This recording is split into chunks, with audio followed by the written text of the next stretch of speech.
السلام عليكم ورحمة الله وبركاته. كثير منا لا يعرف عن التمريض إلا الشيء اليسير. ما هو التمريض؟ ومتى نشأ التمريض؟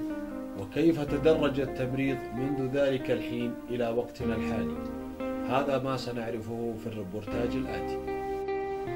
نشأ التمريض منذ عهد رسول الله صلى الله عليه وسلم، حين كانت الصحابية الجليلة رفيدة بنت كعب الأسلمية تقوم بتطبيب الجرحى في الحروب. وعندما أصيب الصحابي الجليل سعد بن معاذ رضي الله عنه، قال الرسول صلى الله عليه وسلم: انقلوه إلى خيمة رفيدة حتى أعود. ثم أخذ التمريض يتقسم بين الصحابيات الجليلات، كالربيع بنت معوذ رضي الله عنها شاركت في تمريض جرحى أحد من المسلمين، وأيضا حمنة بنت جحش رضي الله عنها.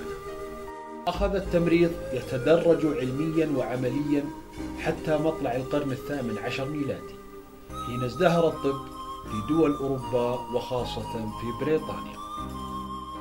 وجد الأطباء بأنه لا بد من وجود ممرضين حتى يقوموا بعناية المرضى بعد العمليات الجراحية وخلال تنويمهم في مراكز العلاج آنذاك.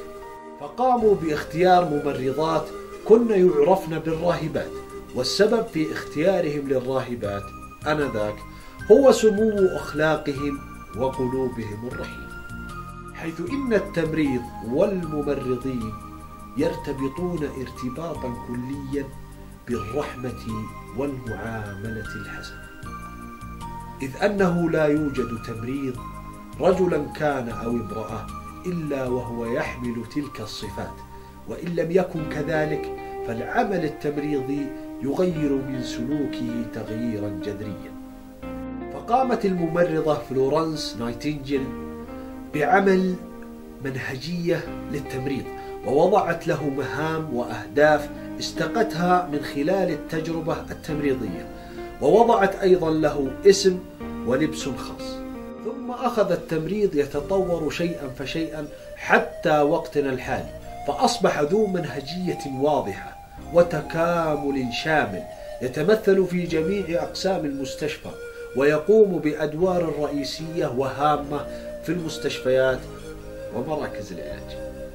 التمريض هو علم وفن وأخلاق يتمثل في تقديم الخدمات العلاجية، إما جسدية أو عقلية أو روحية، لبقاء ذلك الفرد سليما معافى بإذن الله. أولا الفرد، ثانيا المجتمع، ثالثا البيئة المحيطة. أولا الأفراد، من خلال تقديم أفضل الخدمات العلاجية للكبار والصغار، رجالا كانوا أو نساء، وتلك الخدمات إما أن تكون جسدية من خلال إعطاء المحاليل الوريدية والأدوية، أو من خلال عمل الغيارات الجراحية، وأيضا من خلال فحص الأمراض المزمنة وإعطاء التطعيمات والتحصينات للأطفال ومرضى الأمراض المعدية.